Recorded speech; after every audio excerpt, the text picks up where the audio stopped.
Good evening. Bob Contrel, Across Canada, West Coast edition. Trail is a town quite near Vancouver. And in Trail, there is one particular sort of section of the community which we want to show you. They consist all of Italians. And we want to show you this film about the Italian community in Trail.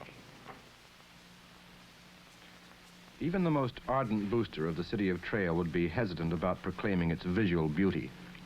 The huge smelter, located on Tadanac Hill, dominates the city below, and the surrounding hills press closely enough to almost give the visitor a feeling of claustrophobia. But whatever Trail lacks in scenery, it more than makes up for in the color and cosmopolitanism and sheer vivacity of the Italian community, which is about 1/4 of the city's population. Most of them live in the steep-sided area on either side of Rossland Avenue, an area commonly and quite unashamedly called the Gulch. Originally settled because of its proximity to the smelter where most of the men worked, the houses have gradually crept up the hillside in a series of narrow terraces that have a strangely European appearance. Italian workers began coming to Trail over 60 years ago, and immigration to this industrial city in the Kootenays has continued almost to the present day. As recently as 3 years ago, there were some 6,500 Italians awaiting processing before coming to Canada. It's only been because of the tremendous success of the European common market that the flow has now come to a halt.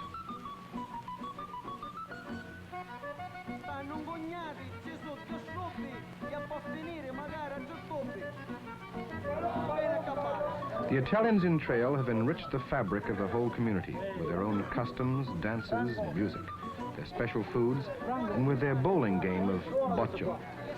The equipment is simple.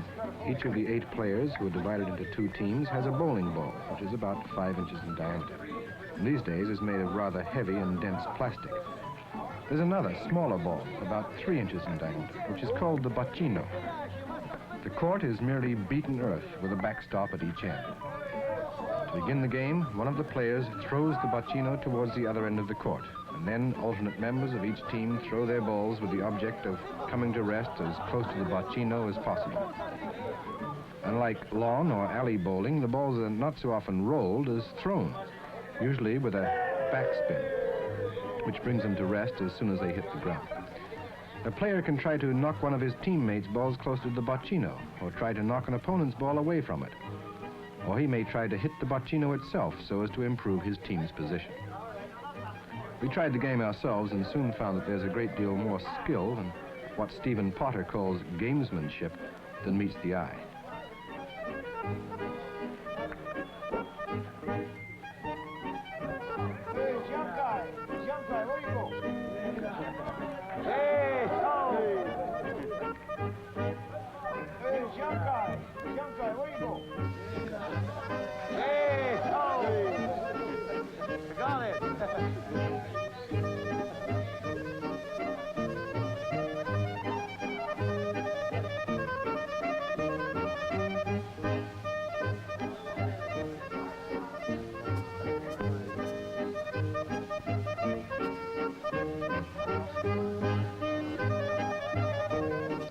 These 2 courts are located next door to the beer parlor.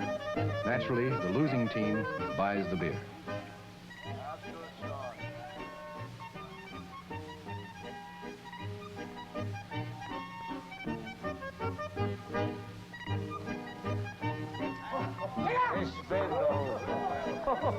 Oh, watch out!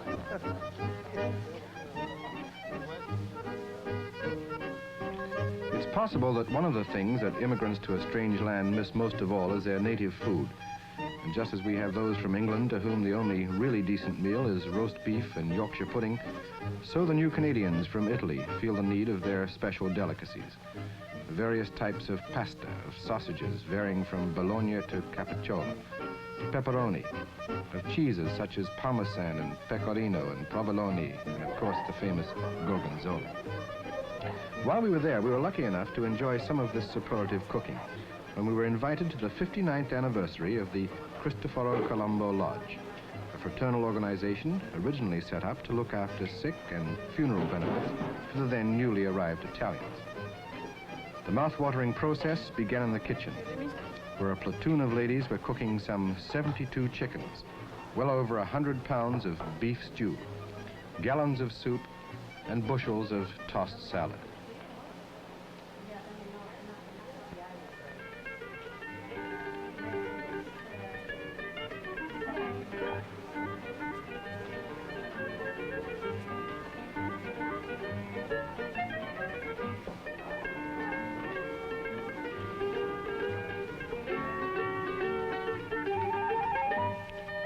Of course, everyone makes his own wine, and a banquet like this provides an opportunity to taste the product of one's neighbors and do a bit of bragging about the high excellence of one's own vino.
of mora is confined to the men, and the gambling on the outcome often becomes hot and heavy.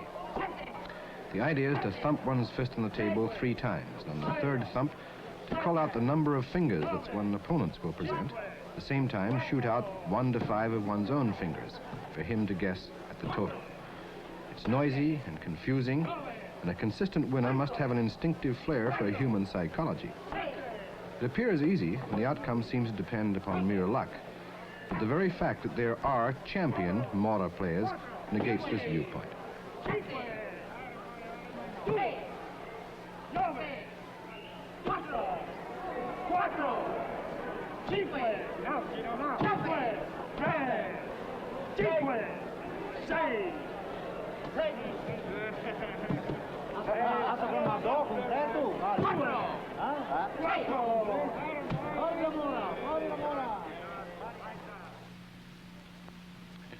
Well, no matter how late or exuberant the Saturday night party, Sunday morning sees a full turnout at Mass. These are religious people.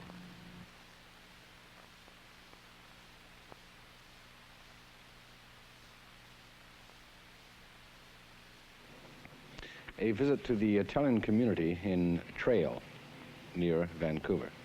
Our cameraman, Bob Reed, our editor, Fred Engel, and the writer and researcher, Doug Forrester. Our second story for you after this message. Tonight,